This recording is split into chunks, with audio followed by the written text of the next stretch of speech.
नमस्कार, मी डॉक्टर अमोल कोल्हे. राष्ट्रवादी काँग्रेस पक्षातर्फे शिरूर लोकसभा मतदारसंघातून मला उमेदवारी देण्यात आली त्याबद्दल राष्ट्रवादी काँग्रेस पक्षाचे मी मनपूर्वक आभार मानेन आणि त्याचबरोबर माझ्यासारख्या सर्वसामान्य शेतकरी कुटुंबातल्या तरुणाला ही संधी दिल्याबद्दल आमचे राष्ट्रीय नेते शरद पवार साहेब यांचे मनपूर्वक धन्यवाद.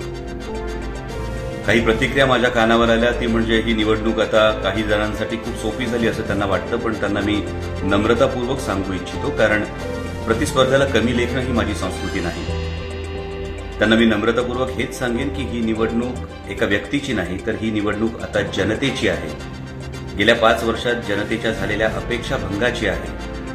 कारण सर्वसामान्य जनता तासनतास वाहतुकीच्या कोंडीत अडकलेली आहे. सर्वसामान्य जनता गेली 5 वर्ष महागाईमध्ये भरडली गेलेली आहे.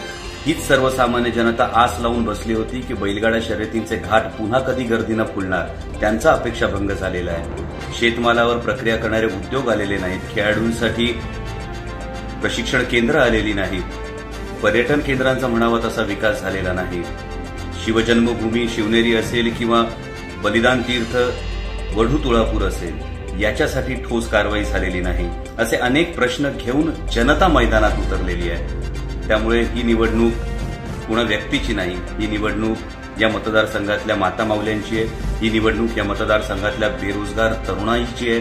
ही निवडणूक अपेक्षाभंग झालेल्या शेतकऱ्यांची आहे. आणि जर कुणी असं म्हणत असेल की सेलिब्रिटी उमेदवार, तर त्याही बाबत मी एवढंच सांगू इच्छितो की नेता असो किंवा सेलिब्रिटी, तो कोण असावा आणि कसा असावा हे मायबाप जनता ठरवत असते.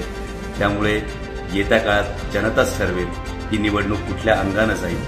जनतेवर, माझ्या माणसांवर माझा पूर्ण विश्वास आहे. त्यामुळे या संधीचं सोनं करण्याचा आणि जे आजपर्यंत झालं नाही ते म्हणजे मतदारसंघातले प्रश्न प्रभावीपणे संसदेत मांडून त्याची सोडवणूक करणं, त्या दृष्टीनं पावलं टाकण्याचा माझा कसोशीनं प्रयत्न असेल. धन्यवाद.